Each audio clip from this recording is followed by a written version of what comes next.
Olá, companheiras, olá, companheiros, saudações petistas. Sejam muito bem-vindos e muito bem-vindas a mais um episódio do podcast Em Tempos de Guerra, a Esperança Vermelha. Hoje, na segunda-feira, dia 18 de maio, eu sou o Patrick e conduzo a conversa junto com vocês.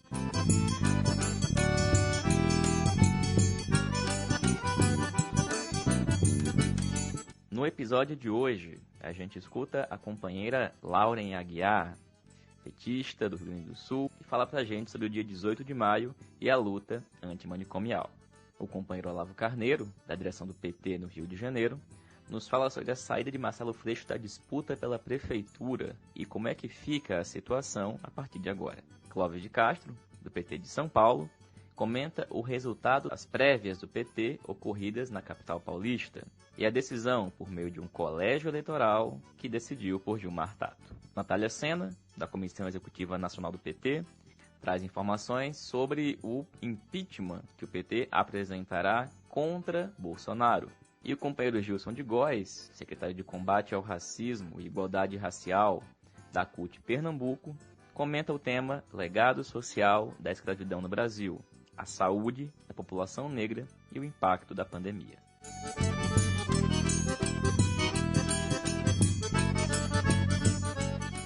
E companheiros e companheiros, hoje, dia 18 de maio, é o dia da luta antimanicomial.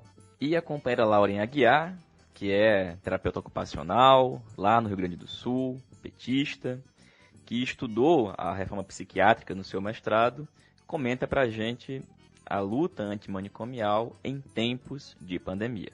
Olá, ouvintes do podcast. Meu nome é Lauren Aguiar, eu sou terapeuta ocupacional, especialista em saúde mental coletiva e mestre e doutorando em serviço social. Hoje, no dia 18 de maio, venho falar um pouquinho, então, sobre a luta antimanicomial em tempos de isolamento social. Gostaria de começar falando que o dia de hoje marca o Dia Nacional de Luta por uma Sociedade Sem Manicômios. Essa data foi estabelecida durante a Segunda Conferência Nacional de Saúde Mental, que aconteceu no ano de 1992. É importante entendermos a que esse movimento se propõe e por que ele é tão fundamental na construção de uma sociedade justa e igualitária. O movimento de luta antimanicomial surge então no ano de 1987 como um movimento de denúncia à violência e exclusão do sistema manicomial e se propõe a romper com essa lógica. Antes de mais nada, é um movimento que compreende que a luta anticapitalista, ao lado do conjunto da classe trabalhadora, é fundamental para acabar com toda forma de opressão e exclusão produzida nesse tipo de sociedade. Ou seja, o manicômio é mais uma expressão dessa estrutura capitalista. Sendo assim, o movimento antimanicomial, desde os seus primórdios, combate o estigma, a exclusão, a mercantilização da doença e luta pela transformação da sociedade. Hoje, por conta da pandemia e com a orientação do isolamento social, o debate sobre a saúde mental ganha um espaço importante, evidenciando que isolamento e saúde mental, de fato, não combinam. Agora, imagine você sendo isolado, despido de seus pertences, afastado da sua família e amigos, sendo hipermedicalizado, destituído totalmente da sua identidade pelo simples fato de ser diferente, ou pelo fato de ter um sofrimento mental, o que é ainda mais grave. Convenhamos que nesse cenário não é possível nenhum processo de melhora. O movimento de luta antimanicomial ele conquistou ao longo dessas últimas 3 décadas a criação então de uma rede substitutiva, a RAPS, a inversão do financiamento do setor privado e dos hospitais psiquiátricos para essa rede, além de ter demonstrado a eficácia do cuidado em liberdade. Contudo, e infelizmente, o manicômio ele não deixou de existir na realidade brasileira. Então, hoje, a revogação da Emenda Constitucional 95, a PEC da Morte, ela é crucial para o fortalecimento da rede de atenção psicossocial, que tem passado por processos de desmonte, desfinanciamento, assim como a revogação da portaria que estabelece a instituição das comunidades terapêuticas como serviço integrante dessa rede, o que é muito grave. Para encerrar, eu gostaria de convidar, então, todo mundo a conhecer um pouco mais esse movimento. Ao longo da semana de luta antimanicomial, por conta da pandemia, virtualmente estarão ocorrendo diversos debates nas redes sociais, então, do Movimento Nacional de Luta Antimanicomial e da Rede Nacional Internúcleos da Luta Antimanicomial, RENILA, assim como da Associação Brasileira de Saúde Mental, a ABRASME. E vou ler um trecho do Manifesto de 30 anos da Carta de Bauru, que foi o último grande encontro do movimento de luta antimanicomial. A conjuntura presente, que intensifica o risco das conquistas duramente obtidas, exige um posicionamento que reafirme e radicalize nossos horizontes. É preciso sustentar que uma sociedade sem manicômios reconhece a legitimidade incondicional do outro como fundamento da liberdade para todos e cada um, que a vida é o valor fundamental, que a sociedade sem manicômios é uma sociedade democrática, socialista e anticapitalista. Nenhum passo atrás. Manicômio, nunca mais. Muito obrigada. Valeu, Lauren. Muito obrigado pelo teu comentário. Aguardamos que apareça mais vezes aqui no nosso podcast. E, pessoal, o calendário eleitoral tem avançado apesar da pandemia. Nesta semana, nós tivemos 2 decisões muito importantes. Uma no Rio de Janeiro e outra em São Paulo. 2 eleições municipais importantíssimas. Com relação ao Rio de Janeiro, nós tivemos o anúncio da desistência da candidatura de Marcelo Freixo, do PSOL.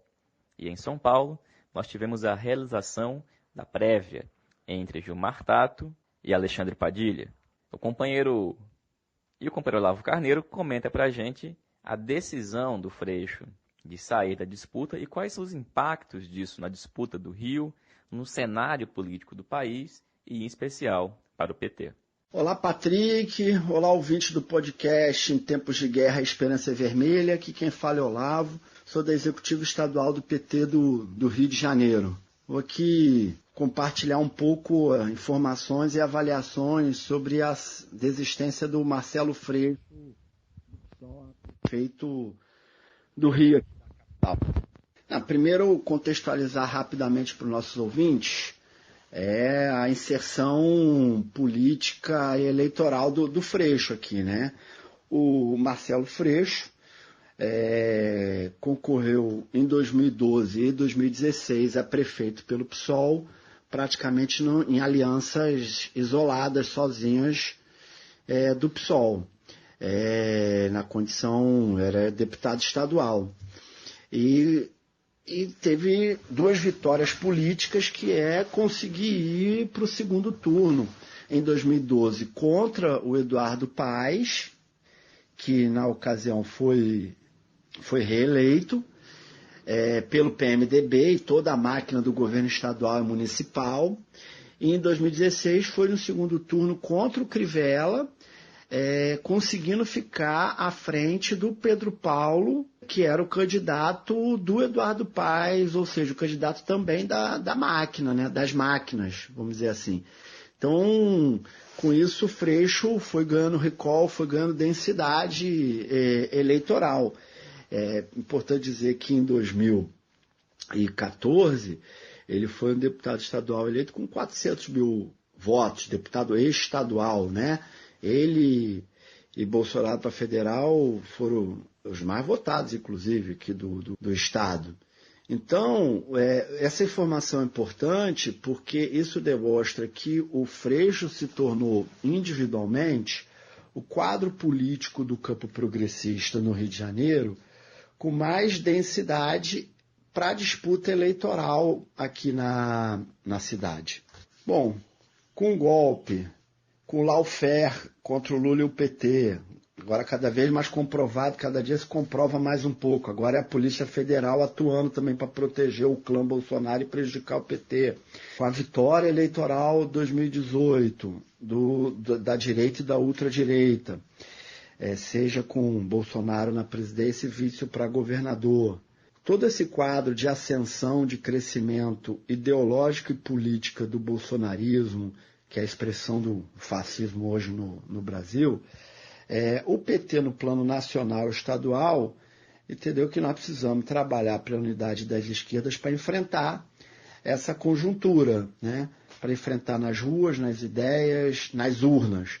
E a partir desse entendimento, tanto a nacional como a estadual, aqui no Rio de Janeiro, né, avançou e construiu o apoio à candidatura do Marcelo Freixo, por entender claramente que era a melhor candidatura do campo progressista para enfrentar de igual para igual, em termos competitivos, inclusive as candidaturas da ultradireita, do fascismo, que é o Crivella tentando a reeleição, com todo o apoio das igrejas neopentecostais, né? E a máquina do município, e do outro lado o candidato do ultraliberalismo, que é o Eduardo Paes.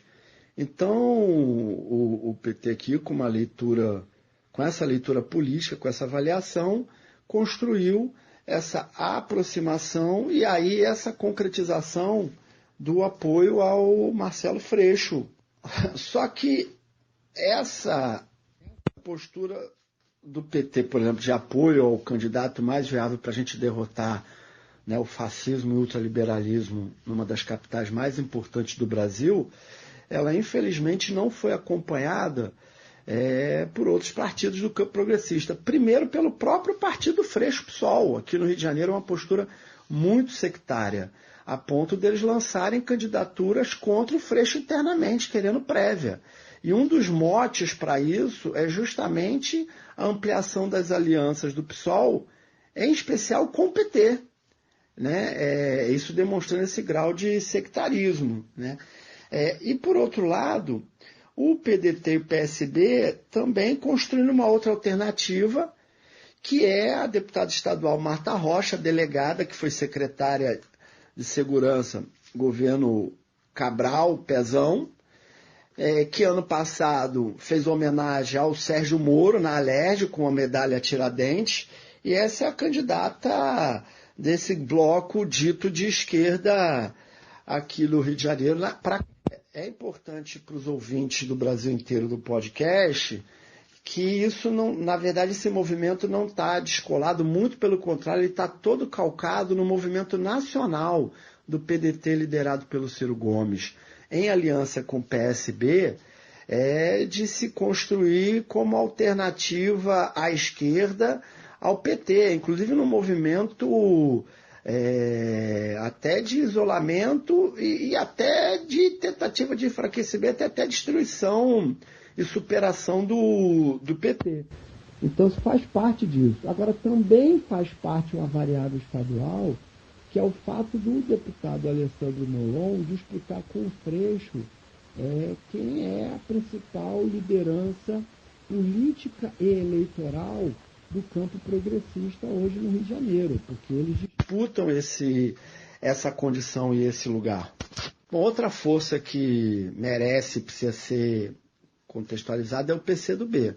Né? O PCdoB que no Rio, ele manteve, digamos assim, diálogo e conversas com todas essas forças do campo progressista, tanto lá com o bloco PDT e PSB, mas o PCdoB nunca se mostrou disposto e nem avançou no apoio ao Freixo, e cá entre nós tem uma certa contradição, porque o PCdoB corretamente defende muito a unidade das esquerdas contra o fascismo, mas aqui no Rio, no final das contas, é cambaleante para realmente ajudar a construir essa unidade. Quando eu falo ajudar a construir essa unidade, tem a ver com esse movimento em torno do candidato mais forte eleitoralmente. Então a gente sempre se manteve aberto ao diálogo, mas não avançou concretamente nisso aí. Então, para concluir, o Freixo fala publicamente numa live dele no Instagram, na entrevista que ele deu ao Globo, num texto que ele publicou no Facebook, né? Explicando, olha, eu não consegui ser o candidato da unidade da esquerda, que é a tarefa principal. Então, estou retirando a minha candidatura e ver se com isso permita essa unidade. Em que pese que essa linha está correta e, por exemplo, tendências internas do PT como articulação de esquerda defende esse esforço no sentido de reverter a posição do próprio fecho de desistência e dos outros partidos, para a gente focar aqui no Estado, em alianças nas várias cidades que tenha como mote candidatura mais forte para enfrentar eleitoralmente, politicamente, o bolsonarismo e o ultraliberalismo e seus candidatos, não está uma tarefa fácil E a tendência aqui é que PSOL, PT, o Bloco PDT e PSB tenham candidaturas próprias e saiam fragmentados. Dificilmente a gente vai conseguir essa unidade por conta de que, e aí eu quero ser enfático e repetir, por quê? Setores do PSOL, porque o PDT e porque o Molon do PSB estão mais preocupados com interesses de acumular força partidariamente e olhando para 22, e não estão priorizando o enfrentamento ao fascismo e ao neoliberalismo aqui no Rio de Janeiro.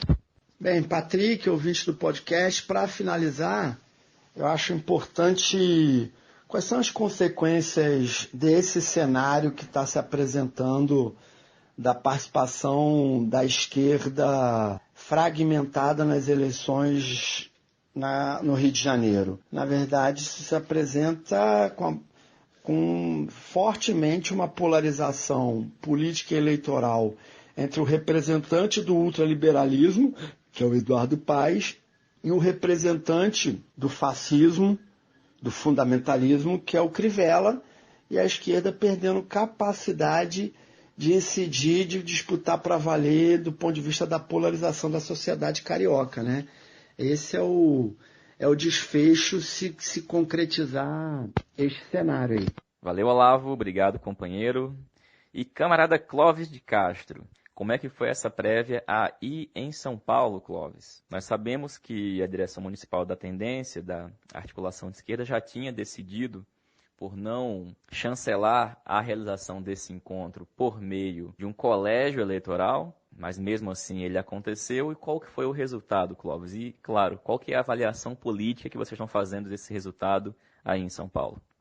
Olá, companheiro Patrick. Aqui vai uma primeira avaliação do que foi a prévia de São Paulo. Aqui elegeu Gilmar Tato e contou assim com a colaboração da CNB, Trabalho /DAP, além do Avante, através de um colégio eleitoral composto por 615 pessoas, sendo eles 46 membros do diretório e os demais dirigentes dos diretórios zonais e membros responsáveis por setorial. Compareceram 611 pessoas, não compareceram 4 e teve um voto em branco. Resultado final, Gilmar Tato teve 610 votos e o Padilha teve 297 votos.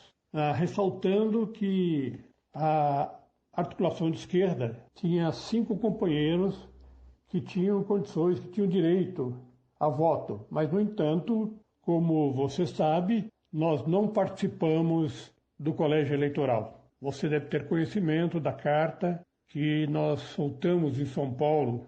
Por que nós não votaríamos nesse colégio eleitoral? Por considerá-lo realmente uma farsa, um desrespeito à militância, aos filiados. Uma cidade que tem 150 mil filiados, certo? E esses filiados não poderem participar da escolha de uma candidatura a prefeito de São Paulo, isso é profundamente desrespeitoso. Bom, isso, como nós já esperávamos, né, está tendo assim um impacto desastroso a notícia de que Tato será candidato e, com isso, um cenário de derrota anunciada. Nós vamos começar a mover as nossas primeiras ações. Nós faremos uma carta aberta à direção nacional pedindo a reabertura da discussão a respeito da candidatura do PT na cidade de São Paulo, que implicaria, é lógico, na renúncia do candidato eleito através do colégio eleitoral.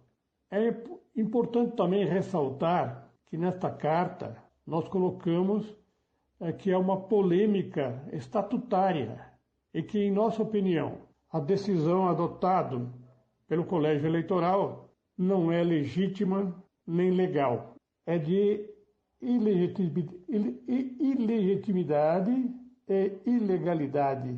Esperamos, né, que o Diretório Nacional, que durante todo esse processo de quase 2 meses e meio foi travado aqui na cidade de São Paulo, que dessa vez o Diretório Nacional não proceda como das outras vezes, em que deu todo o aval para que a fraude se instalasse e a votação fosse feita através de um colégio eleitoral ilegítimo. Então, esses são os primeiros passos que nós estamos dando no sentido de ver se vamos reverter este processo.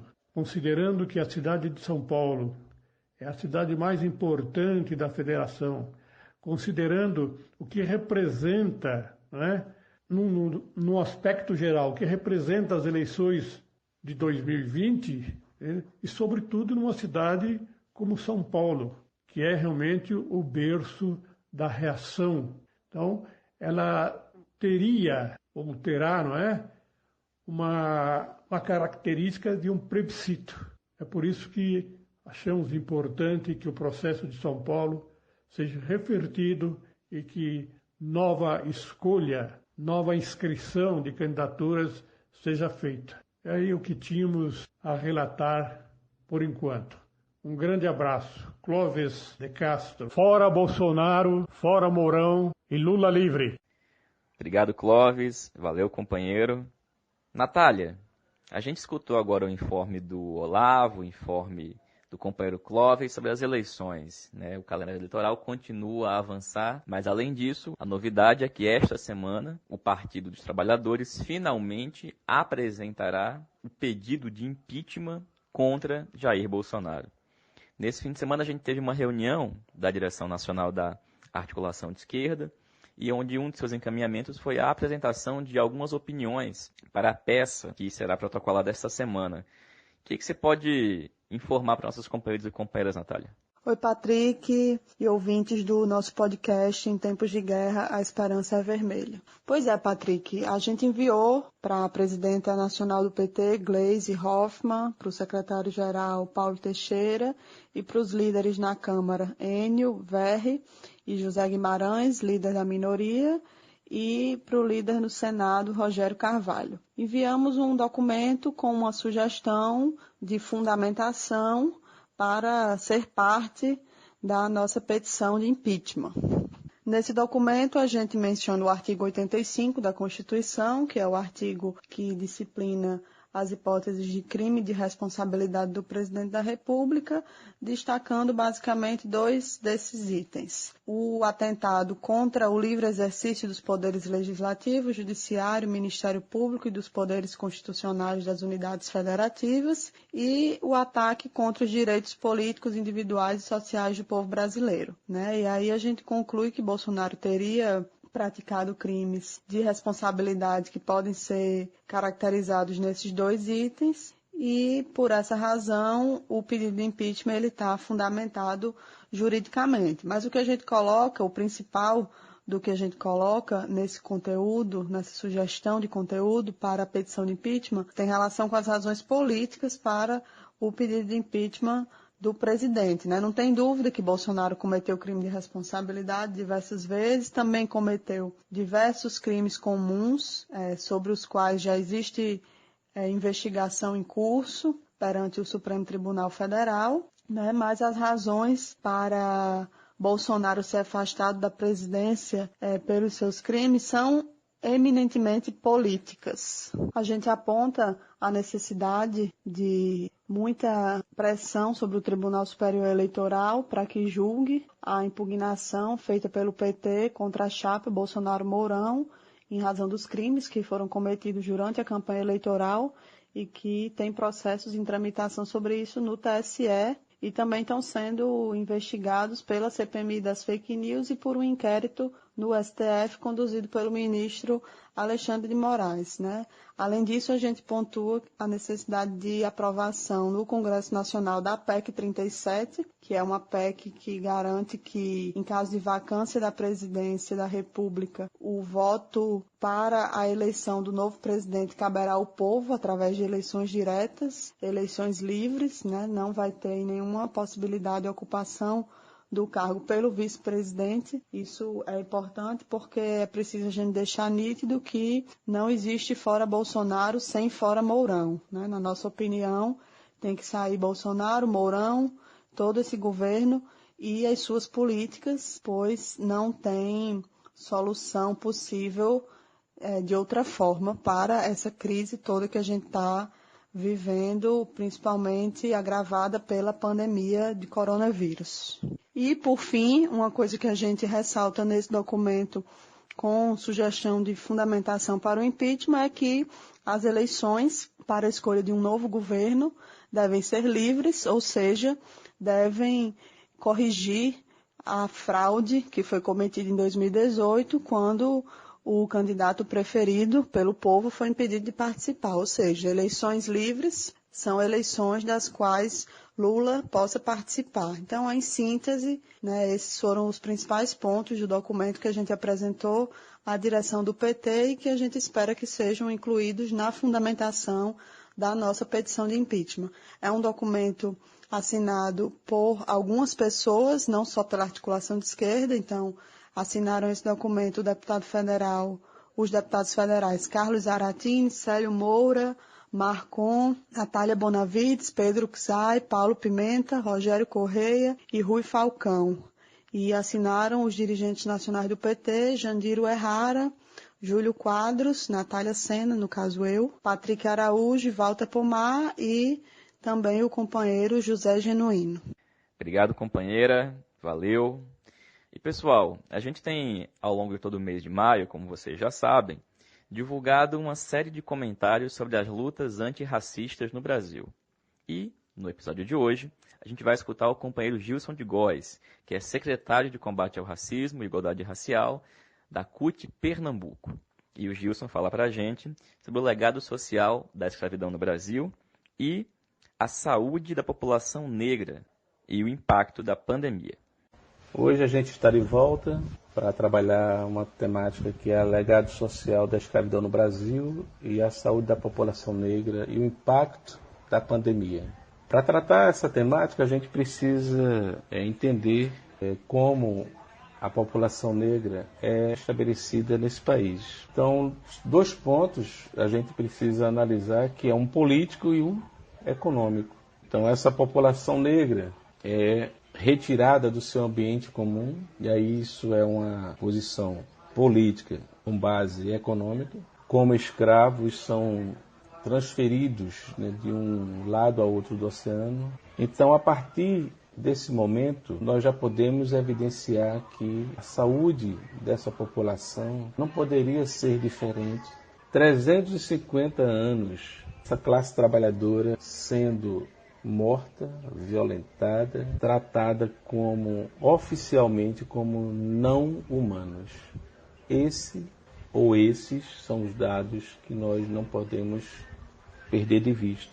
Então, quando a gente trata da questão da saúde da população negra, nós estamos falando filhos e filhas que nasceram nesse país com seus pais escravos, já nascendo escravos, transferindo a escravidão de geração em geração. Então, a saúde da população negra, ela precisa estar ambientado em cima desses pilares para dizer que o que acontece à nossa população negra e nossa população em geral é pré-estabelecido a partir de orientação política e econômica. Mesmo quando libertos, essa população é jogada ao Deus dará, como diz o ditado popular.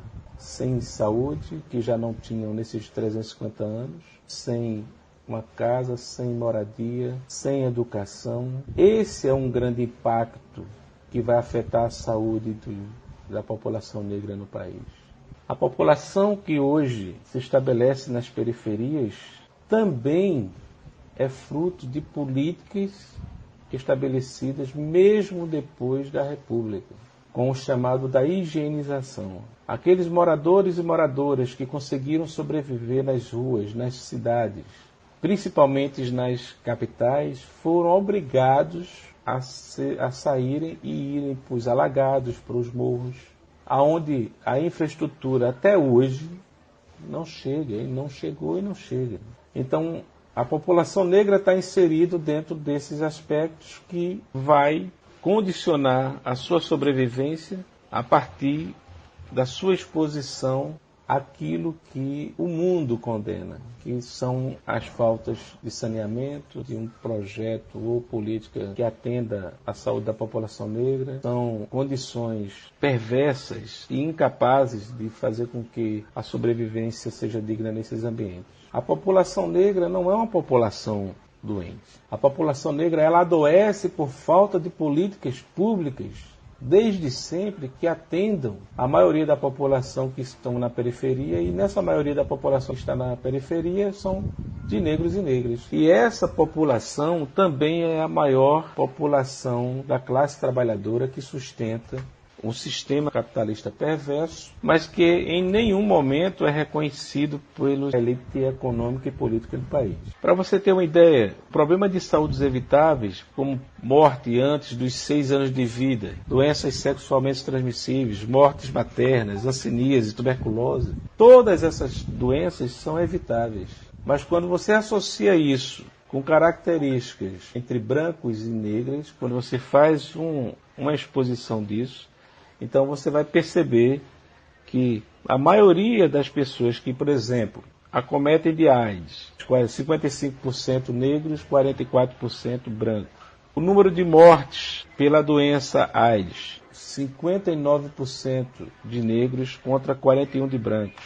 A sífilis, 42% negros contra 38% de brancos. Quando a gente fala da questão de gênero, as mães negras que adquirem sífilis sobe para 65% contra 25% da população branca. Então, esses aspectos precisam ser evidenciados para que a população negra, através dos seus movimentos e organizações, possam propor e estabelecer qualitativamente políticas que atendam essas demandas. 80% da população do SUS, que o SUS atende, são de negros e negras. Então, nós temos agora recentemente, nos últimos 2 anos para cá, uma orientação política que retira dinheiro do SUS, que quer acabar com o SUS, que privilegia e orienta a sua economia para o grande capital, para o capital externo, que acaba com a soberania. Se a gente for interpretar essa situação, se você tem 80% de pessoas atendidas pelo SUS, negros e negras, e você estabelece, através de um governo fascista, uma política que quer acabar com esse SUS, então você está jogando uma população inteira para a morte. A gente não pode estabelecer uma política pública sem que a gente não tenha evidências de números e estatísticas. Então, nesse sentido, a gente precisa orientar os nossos, aonde a gente tiver acesso e aonde a gente tiver assento, de orientar os sistemas que fazem as pesquisas, qualificarem essas pesquisas e implementarem recortes sociais, recortes racial, para que, ao estabelecer políticas que atendam a maioria da população, e essa maioria, população negros e negras, sejam beneficiados. É o contrário do que hoje nós evidenciamos com o governo central, através do Bolsonaro, que aí está. De um governo que nega a ciência, que nega a cultura, que nega o intelectual, que chama negros e negras o peso como arroba. Ou seja, nós temos um inimigo que declarou guerra e morte à população pobre e negra desse país. Nós precisamos estabelecer uma política social onde a exposição às mortes violentas sejam eliminadas do ponto de vista que hoje aí está. A eliminação da política da morte para a população negra. Nos últimos meses, a gente tem visto no mundo inteiro a questão da pandemia com um cenário global de morte que é estabelecido. Dentro dessa pandemia, e analisarmos estatisticamente, quem são os mais afetados? Se você vai para a área de saúde, você vai encontrar lá a maioria de negros e negras. Com exceção dos médicos e médicas, a maioria de enfermeiras, de seguranças, de atendentes, do pessoal de limpeza são negros e negras. A maioria daqueles que estão nos serviços públicos, como garis ou como coveiros, negros e negras. A maioria absoluta. A maioria que fazem com que fábricas, lojas e comércios abram, negros e negras. Ou seja, se morre 15, 20 mil, são descartáveis, a gente substitui. É essa lógica do governo central que hoje se implanta no país. E é essa lógica que precisamos combater para que isso não vá trazer uma tragédia em grande escala para a população do país, a população pobre, a classe trabalhadora, e que essa classe trabalhadora, em sua maioria, são negros e negras. Valeu, Gilson. Obrigado, companheiro. E, pessoal, a gente encerra o podcast de hoje com uma nota triste e muito revoltante. O companheiro Gabriel Tassiano, um militante petista que foi da articulação de esquerda, foi assassinado na Paraíba, na cidade de João Pessoa. O companheiro Gabriel Tassiano estava desaparecido e foi encontrado morto, se tornando mais uma vítima de crime de ódio contra uma pessoa LGBT, justamente no domingo, dia 17, Dia Internacional de Combate à LGBTfobia. E o companheiro Hortêncio, da direção do PT na Paraíba, comenta pra gente esta situação. A morte de Gabriel foi para nós um momento extremamente triste e extremamente estarrecedor para todo o PT de João Pessoa e da Paraíba. Era um companheiro muito ativo e tem uma trajetória bonita de luta.